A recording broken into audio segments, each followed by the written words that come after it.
My name is Donovan, and today I'm going to be sharing with you my journey of turning a $10,000 investment into a kid's business empire. All right, let's get started. All right, so who am I? I am Donovan Ryder. I am the CEO of Charleston Taekwondo. We currently have 6 locations. I'm also the CEO of Kids That Win Academy. We have 2 locations. I'm a coach in the High Value Leader Challenge. That is a challenge where we help entrepreneurs in all industries level up across the board. So we focus on leveling up ourselves, our health, our wealth, and then our families. I'm a U.S. Army veteran. I'm a husband and a father to a little girl.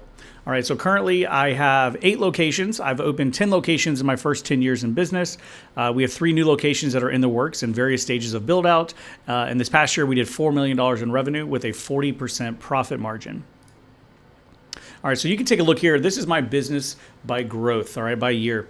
You can see early on, like most school owners, not a lot of growth. I was just kind of figuring things out on my own. This is the stage where I was doing everything. Not a lot of staff. The first couple of years, just myself, right? So I'm doing the marketing, I'm teaching the classes, I'm cleaning the school, I'm doing the follow-up. I mean, I literally did everything. But I hired mentors and surrounded myself with some very smart people, and they helped me level up. All right, it took us until 2019 to actually break that $1 million a year in revenue. And then what happened right around the corner was COVID. All right, but we came pretty close again. We did about $990,000 that year, and that really was where my mindset shifted. I knew that I wanted to go all in on being a kid's business owner, and I was going to open a lot of locations and become a multimillionaire. That was my goal. Help a lot of people and then get paid really well by doing that.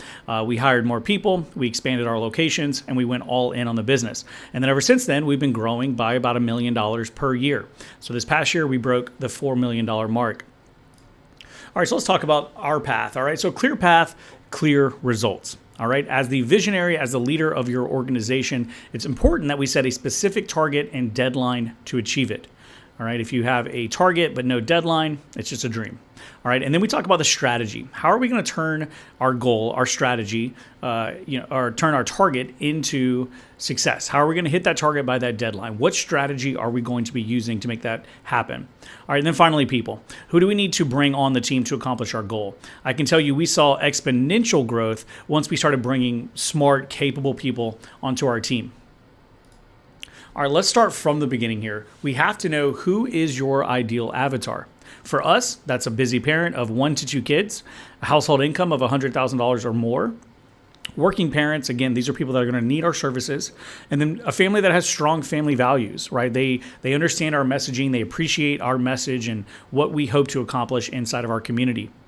And then also, we need to know who we are selling to before we start selling. That's the number one thing. I think a lot of school owners take the shotgun approach and they'll literally teach anyone. But you have to understand that not everyone is a great fit for your business. I like to take the sniper approach. Find the ideal avatar, and then we put all of our marketing efforts around finding that unique person. All right, and then once we know who our ideal avatar is, where are they, right? What areas do they live in? Where do they like to shop? Right? What areas do their kids attend school? We are primarily a kids business, so we are very focused on being around elementary schools and middle schools. But then again, thinking about where do they shop, right? What brands do they like to shop and spend money at? We want to align ourselves with those brands. A lot of times they're franchises, and then we can use their franchise blueprint as a model for our own business. All right, no matter what industry you're in, you have to know your numbers. All right, I'm going to give you an example here from martial arts school or a kid's business. Let's say your revenue is $40,000 per month. All right, your payroll should be no more than 35%. That means we can spend $14,000 per month on payroll. Rent, we want to be 15% or less. So in this scenario, we can spend up to $6,000 per month in rent. And then operational expenses also really are going to fall between that 10 to 20%, but ideally around 15%. So that's $6,000. This will leave you as the owner $14,000 per month in profit. So let's say if you're an owner-operator, most martial arts schools, you're the owner as well as the head instructor. Well, you're going to get that $14,000 as the owner, but you should also be making, $5,000 to $6,000 a month as a head instructor, as the manager of that location. So you should have 2 pots of money that you're pulling from here if you're the owner-operator. Right? So if we're talking about $19,000 to $20,000 per month, this is a fairly small school. $40,000 is something you can hit inside of your first year. All right, and you can be at $20,000 per month in profit between owner-operator status. That's a good living. All right, let's actually break down a martial arts school here. Let's say you charge $40 per week. Again, we like the weekly pricing model, and you get 200 students. Well, that's $8,000 per week in profit, in revenue. If you're open 50 weeks per year, assuming you take 2 weeks off, we actually charge throughout the entire year because of their contract. We charge them every single week. But let's just say in this scenario, you're only open 50 weeks per year. Well, that's $400,000 in revenue right there. All right. But if you add in belt testing, leadership programs, parents' night out, seminars, birthday party, retail, I mean, you can easily see here that you can get close to $500,000 for a martial arts school. Right. Again, that's going to be a great living for most people. All right, our scenario is we also like to add after school and summer camp breakdown. This was a game changer for us. So sticking to that $40 per week at 200 students, that's $8,000 per week. After school program, if you're only charging $120, you can charge a lot more than that if you want. Our prices are higher than that. But let's say you're charging $120 per week times 50 kids times 38 weeks of school. That's an additional $228,000 in revenue. All right, if you also have summer camp, because remember, when kids are not in school, they're going to need summer camp, right? So summer camp, $250 per week times 50 kids times 12 weeks of camp. Well, that's $150,000. And again, you're still going to have those belt tests, leadership program, parents' night out, seminars, birthday parties, and retail. I mean, this program almost doubled in size, right? Now we're talking about $865,000 just by adding on after school and summer camp. All right, so let's market our school. How does this happen? All right. One of my favorite quotes I heard from Grant Cardone years ago is, if someone doesn't know you, they cannot buy from you. All right, our goal is to be omnipresent. We want to dedicate time every single day on multiple channels. We need to be, if someone thinks about martial arts or they think about your services, we want them to think about you. All right, we should be constantly seeking out opportunities to get our brand out there for better brand awareness. All right, we want to market like our life depends on it, because honestly, the life of your business does depend on it. A couple different things here that you can focus on. Number one is schools, right? Become a school sponsor for every school in your area. Again, since we're a kids program, we primarily focus on elementary and middle schools. All right, partner with the PTO or the PTA, get in those programs. All right, and then we also do class events. We like to do show and tells, help out with the gym classes. We get involved with the schools any way we can. And then you have your traditional paid media, right? So Facebook ads, Instagram ads, Google ads, you can do direct mail. I would suggest being on YouTube. A lot of school owners have success with TikTok, but we want to have some form of paid media. All right, we also like to build networks, right? So join your local chamber of commerce, join networking groups, do any type of demo or community event you can be a part of. Right? Even referrals. So you can do student referrals, you can do student challenges, or even referrals through business-to-business relationships. But again, if someone doesn't know you, they can't buy from you. So it's important that everyone in your immediate area knows who you are. All right, so what do you need to actually open a school? So again, assuming you're the operator, you're the owner and the operator, you're on the mat. So what I had a set of a set of paddles and a shield, and that is it. That's all I had. I taught all of my classes with 2 paddles and a shield. I was the holder. I was the instructor. Again, I did everything. My first school was super small. It was only 1,000 square feet. Very, very small. And then also, it was only me for about 1.5 to 2 years. I had no other staff members. I did everything inside my business. All right. I started lean. I started mean. But this allowed me to grow, create profit. And with that profit, I decided to bring on new team members who helped me grow. All right. So remember, when it comes to money, that's a big one. A lot of people say they don't have money to start a school. Well, it doesn't actually have to cost a lot of money. You can start fairly cheap. Again, location. All right, location, big locations really feed the ego. You can have a very successful school in a small footprint. Our schools are typically between 2,000 to 3,000 square feet. And then when it comes to people, honestly, if you're starting out brand new, it really just comes down to you. It's going to be long days, long hours, but you can get it done. And then what you do is when you turn a profit, that's your revenue now that you can use to hire new people. All right, so let's take a look at our timeline here. My first school opened in 2012, and then my next school didn't open again until 2019. Okay, so 6 years. So what happened in that 6-year span there? I was learning how to train and hire staff. I had to get better. I had to become a leader so that I could lead other people. All right, I also opened 2 gyms during that time. I opened a CrossFit facility as well as a kickboxing studio, and I ended up selling them. One, the CrossFit gym I kept for about 2 years. The kickboxing studio I kept for a little over a year, and then I decided to sell them. So the reason I did that is because I thought that I needed to keep the main thing the main thing. I wanted to be a successful martial arts school owner. So I cut everything that was not martial arts. All right, in 2019, we opened our second location. 2020, even during COVID, we opened our third location. And then 2021, we opened another one. 2022, we opened another one. That year, we also acquired another school. In 2023, we opened our 7th and 8th locations. And then here in 2024, we have 3 locations slated to open. All right, there is a compound effect. The better you get at doing one thing, the easier it becomes to do that. And that's exactly what happened with our business. The better we got, it became easier to open new locations. All right, one thing school owners need to understand is you have to get great at the people game. All right, you're selling to people. Whether it's the parent or to the child, you are selling to people. You're also teaching people, right? That's the person you're working with and sharing your passion with. All right, you're also managing people. The team that you bring on, those are people. And then we're also partnering with people in our local community. So no matter what, you're dealing with humans. All right, get good at working with other humans, networking, building relationships, building rapport, and making sure that you become someone that people know, like, and trust. All right, KPIs, key performance indicators. These are some of the things that we track every single week in our locations. Number 1 is leads. How many leads are coming in per location? All right, reach outs. Are we actually reaching out to the leads? Because a lot of times the leads fill up your inbox, but for some reason people don't want to call.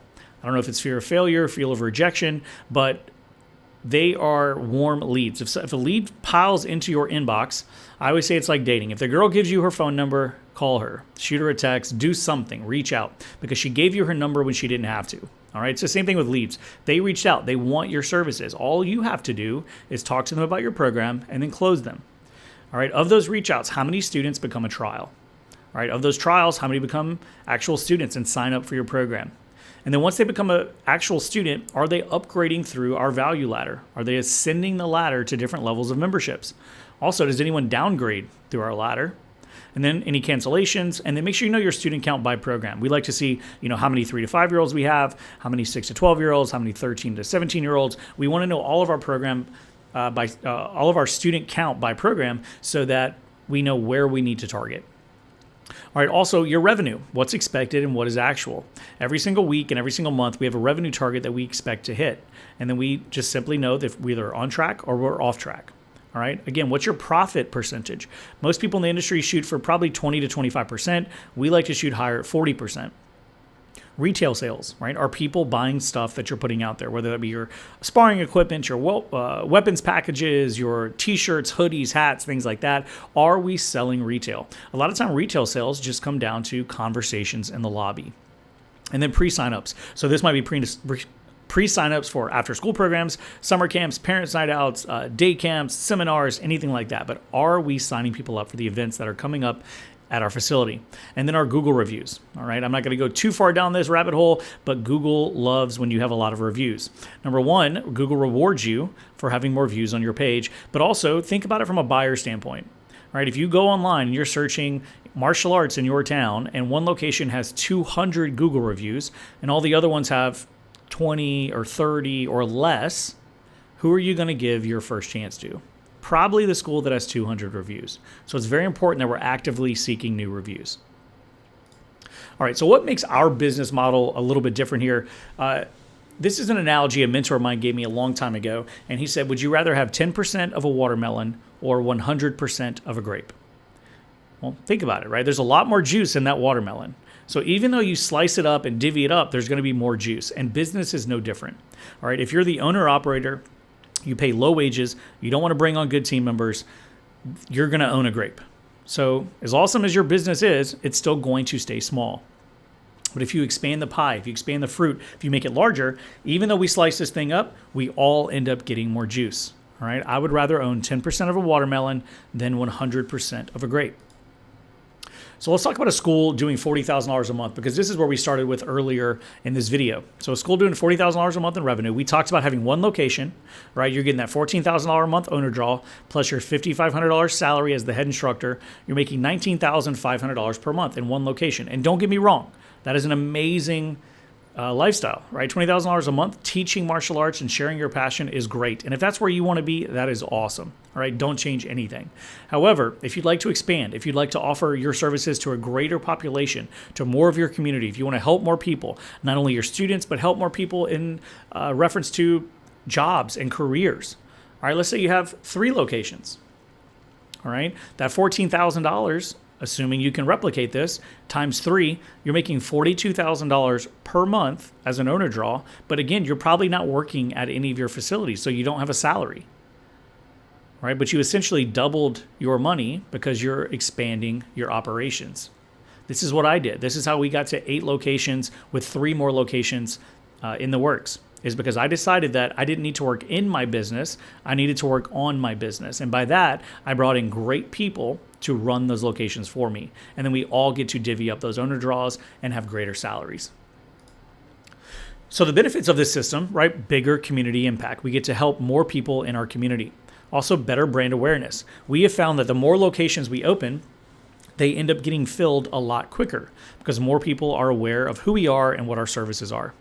Also economies of scale, right? Most school owners, the price is the price. But when you have 8, 9, 10 locations, you're able to negotiate a little bit with your vendors, right? So you have economies of scale. Things become a little bit cheaper.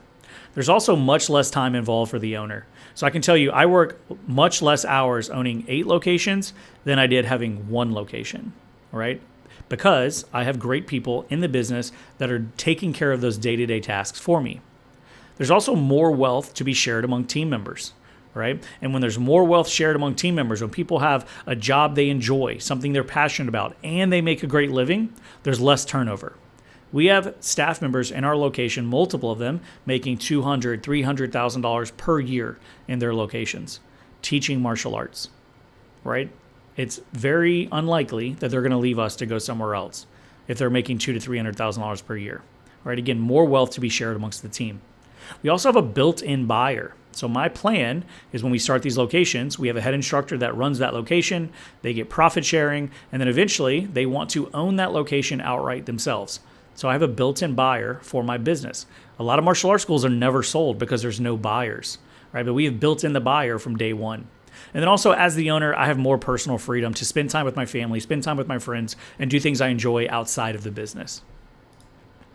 All right, so if you're interested in learning more about our system or how you can work with my team for only $16 per day, I say we set up a call. All right, hit me up, donovanrider1@gmail.com. Hopefully this video was insightful. If you have any questions, comment below. Happy to help, and keep crushing, guys.